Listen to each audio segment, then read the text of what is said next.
Euroconexión.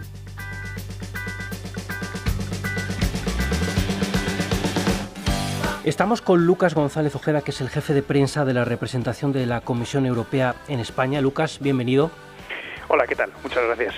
Bien, en primer lugar, después de las recientes elecciones europeas, ¿qué balance se puede hacer de los resultados obtenidos? En primer lugar, lo que hay que valorar muy positivamente es la participación. Hemos visto cómo ha crecido significativamente en toda la Unión Europea y estamos hablando ya de niveles por encima, afortunadamente, del 50%, que es el nivel más alto desde el año 1994, y en concreto en España pues hemos llegado al 65%, que es la participación más alta desde el año 87, es decir, desde la primera vez que se votó en España en las elecciones europeas.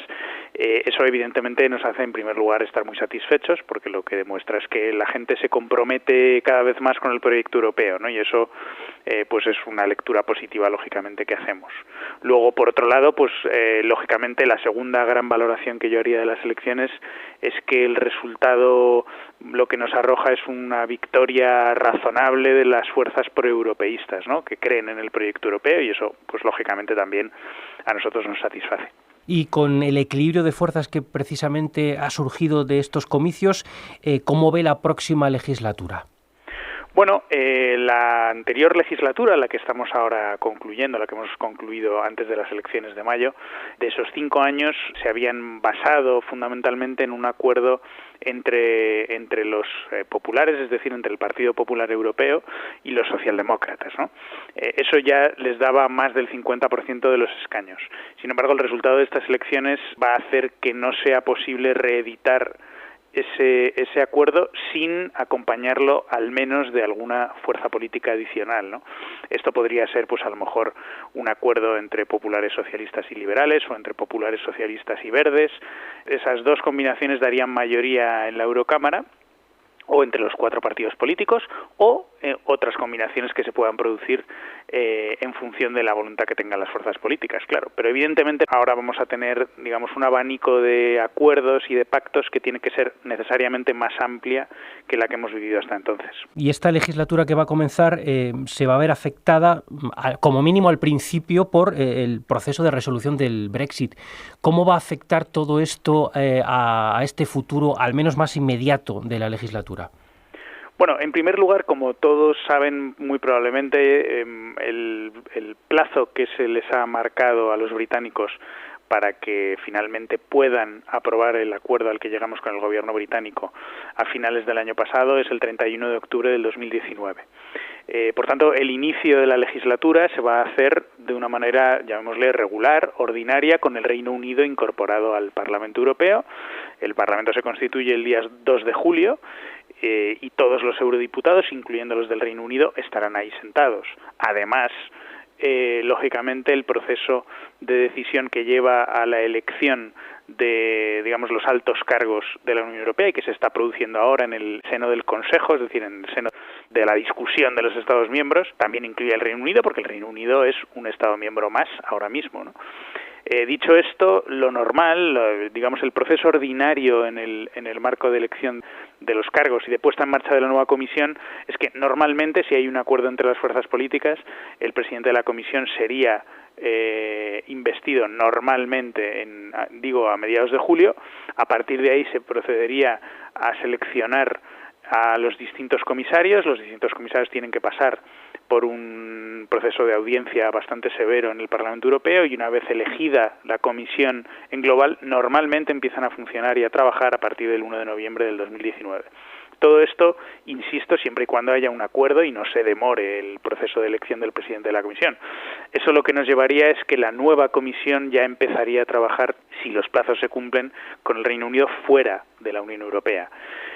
Nosotros hemos dicho y repetido por activa y por pasiva que el Reino Unido abandone la Unión Europea no es algo que nos satisfaga, pero que obviamente tenemos que atender a la voluntad democrática expresada en el referéndum en el año 2016 y a la voluntad expresada por el gobierno del Reino Unido a través de la activación del artículo 50 de los tratados, pidiendo salir de la Unión Europea.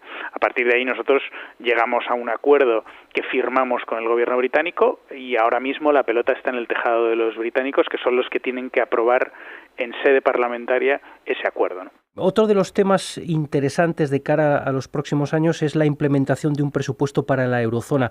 ¿Por qué es importante contar con esta herramienta?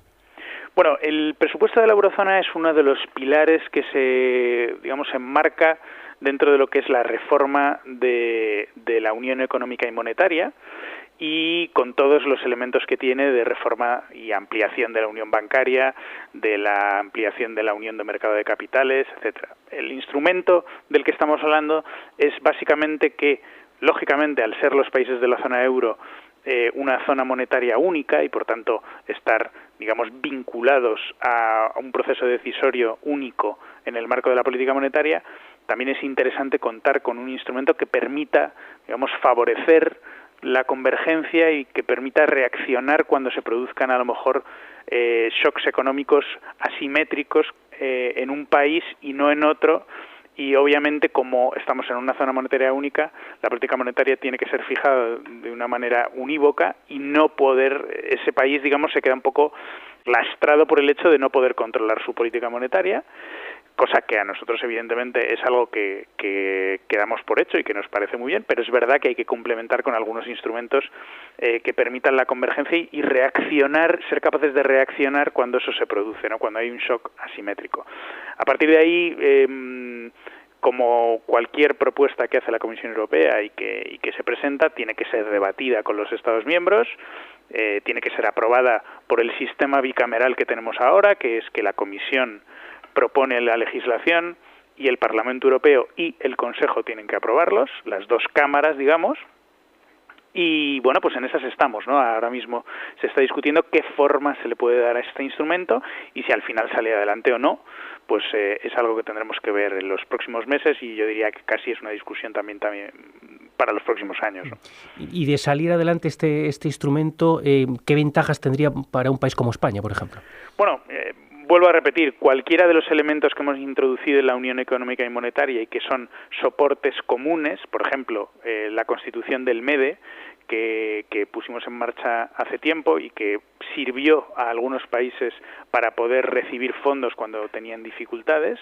También en el caso de España, cuando se produjo el programa de asistencia financiera al sistema financiero español, pues este sería un instrumento más de convergencia, es decir, cuando un país pudiera tener alguna dificultad que se correspondiera con sus particularidades y que necesitara de la ayuda de este instrumento, pues sería un presupuesto que se podría utilizar.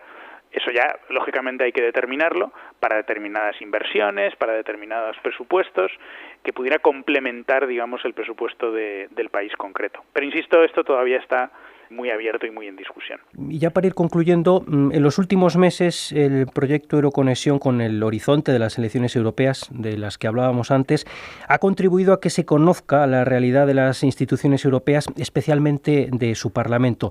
También hemos abordado en alguno de nuestros espacios el trabajo de la Comisión. ¿Qué se puede hacer, Lucas, para acercar más la labor de la Comisión Europea a los ciudadanos, especialmente a los universitarios? Bueno, se pueden hacer muchas cosas, evidentemente. En primer lugar, lo que estamos haciendo, que es tratar desde la representación de la Comisión Europea en España, poner todos los instrumentos a disposición de los jóvenes, de la gente en general, de los ciudadanos, a través de encuentros con todo tipo de representantes de la sociedad civil, empresarios, jóvenes, sindicatos, emprendedores.